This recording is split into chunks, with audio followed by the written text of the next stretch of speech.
Well, here it is. I'm going to have to admit that I guess the flat earth is wrong. I've come across some great evidence to show that we've been deceived into believing that it's a flat earth. It's all just a LARP. The powers that be, the CIA, put this out there, but I've uncovered real evidence to show you today why there's no doubt flat earth is just fake. It's a round spinning ball. And here we go. Look at this time lapse of a sunset. Flat earthers and ball earthers have been arguing, does the sun get smaller as it goes away or not? And I haven't seen anything definitive either way, but I was able to apply special filters to be able to tell that they're not showing us. So let's look at it normally, and you'll notice also when it sunsets it tends to curve to the right, which would indicate that it's going around us instead of in a straight line. But wait till you see the corrected video. Here we go.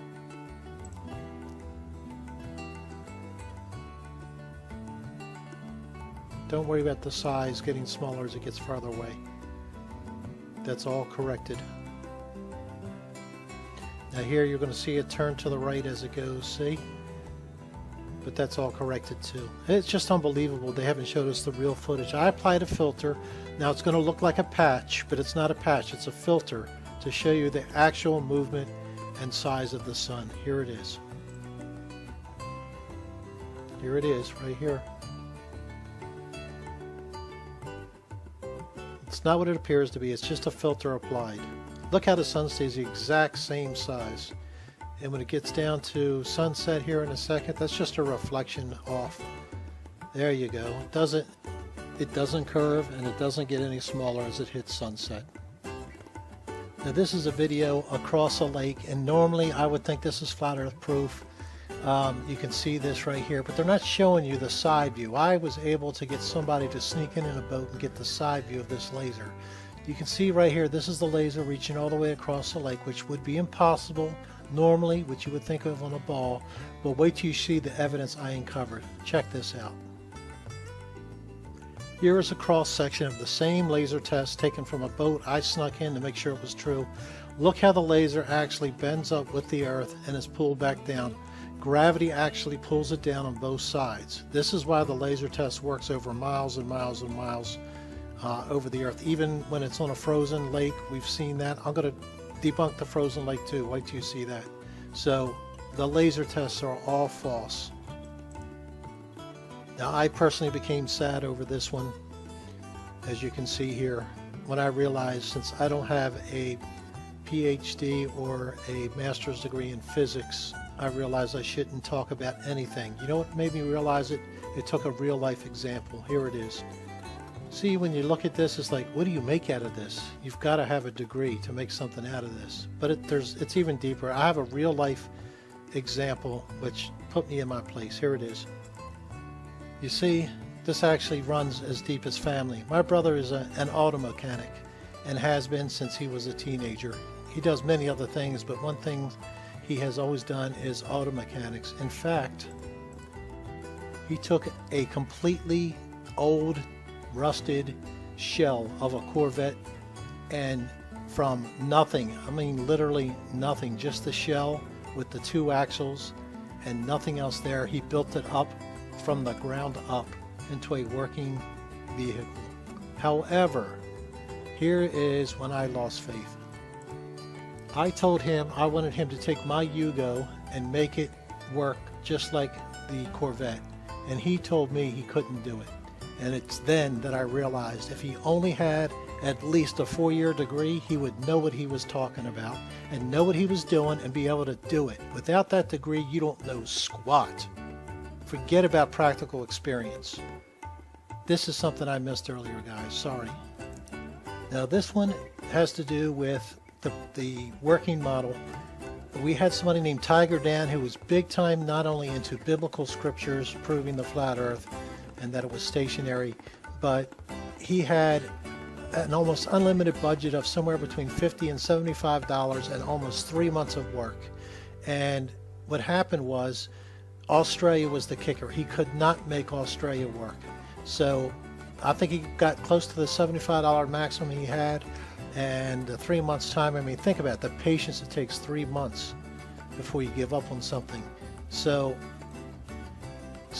because of that, it's got to be false. I mean, think about it. He had the budget, he had the time, and he could not fit Australia on the map.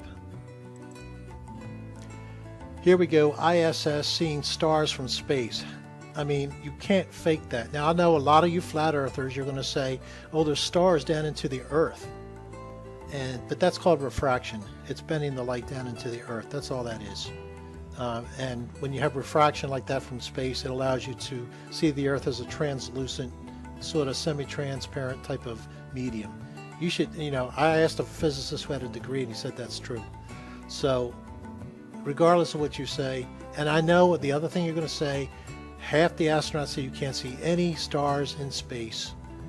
And but here's the proof that that's wrong. So, back in the 60s when the astronauts went up for the Apollo mission, their eyes were, you have to give them credit that they could see it all. They went through the Van Allen belts twice and were radiated like crazy. My understanding is it really affects your eyes. So that's why they couldn't see stars.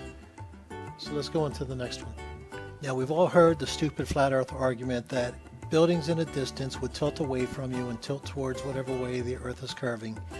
But cameras, these zoom cameras, they're going to tend to want to correct for what they actually see. So here we're looking at an artist who doesn't have to look through a camera lens. They can look personally, and this is from an artist who is known for her exactness in painting.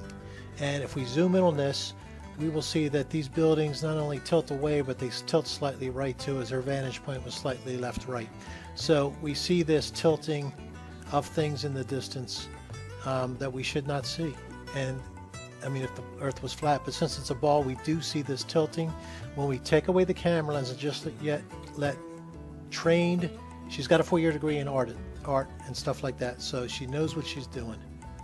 Tilted to the right and tilted back. Another proof that it's a ball. Now, many of you guys may have heard of the Michelson-Morley experiment. I brought this up many times in Gale, and how the experiments they did showed absolutely no movement of the earth. And we have another experiment I keep talking about, and it's this one, Airy's failure, where the question was the telescope moving? They filled it with water, and supposedly with the result here, it showed that the earth didn't move at all. But guess what? Has been hidden by the CIA from us. A very important news article that was discovered in the early to mid 1900s, which blows away all these people. Here it is. Now here's a New York Times article. Michelson, Gale, and Airy drunk meet at Alcoholics Anonymous meeting. Here's a colorized photo in 1904 of Airy and Michelson, and what's cut off here is Gale and other people that Michelson worked at. They were all AA people, Alcoholics Anonymous. Let me just read you a little bit of this article so you get the gist of this. It wasn't the movement of the telescope of light in the experiments, but the noted scientists, quote unquote, were flat out wasted when performing the infamous experiments. Didn't know that, did you? We always knew something had to be wrong, said Albert Einstein, the sober scientist who worked on creating the atom bomb. Oh geez, said the famous Fargo scientist Jerry Lundegaard when he heard of the alcohol exploits of these three men. Mr. Lundegaard, the former executive sales manager,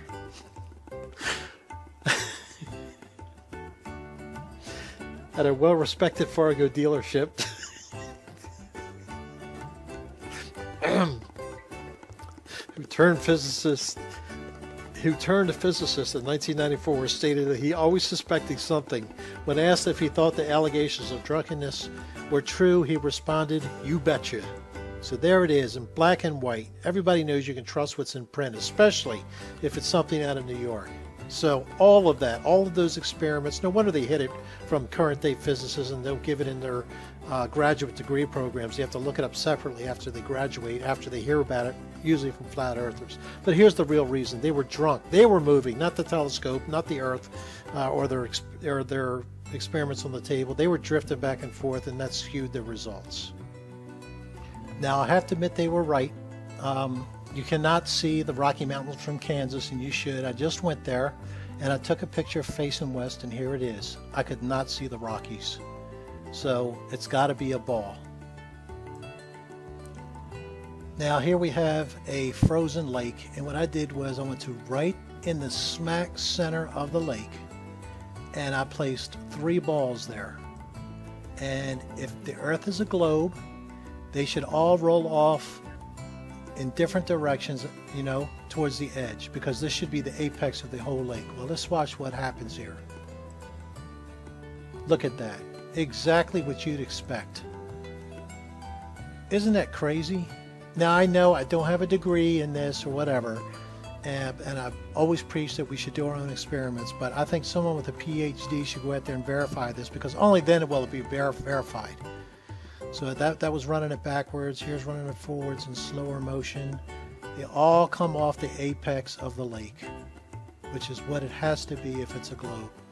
And now my number one reason why I switched from globe, or from flat to globe. Here it is. Now look at all these planets. They're all round. Every single one of them. So why would Earth be any different? Think about it. You have 8 of them that are round. Now I know people are taking photography and things like that with their cameras and stuff, and they're showing that these things are translucent, they morph into things like that, but that's just illusion. So let's apply that to Earth, shall we? Let's apply it to what we see, I don't know, something in nature. So look at all these animals that we see in nature. Every one of them, every single one of them has 4 legs. So we can assume that any animal on the Earth has 4 legs. Here's another picture. Look at that. Everything there has 4 legs. So I don't understand what the problem is. If the 8 planets we have around, we can find at least 8 animals that have 4 legs, then every animal should have 4 legs. It makes sense. So, you know, anything you see that might have 2 legs, like a chimpanzee or something, you know, that's Darwin. It's caught in transition. It lost 2 of its legs in a mutation. It's trying to become human. So with all that, I'll say goodbye. Welcome to the globe Earth.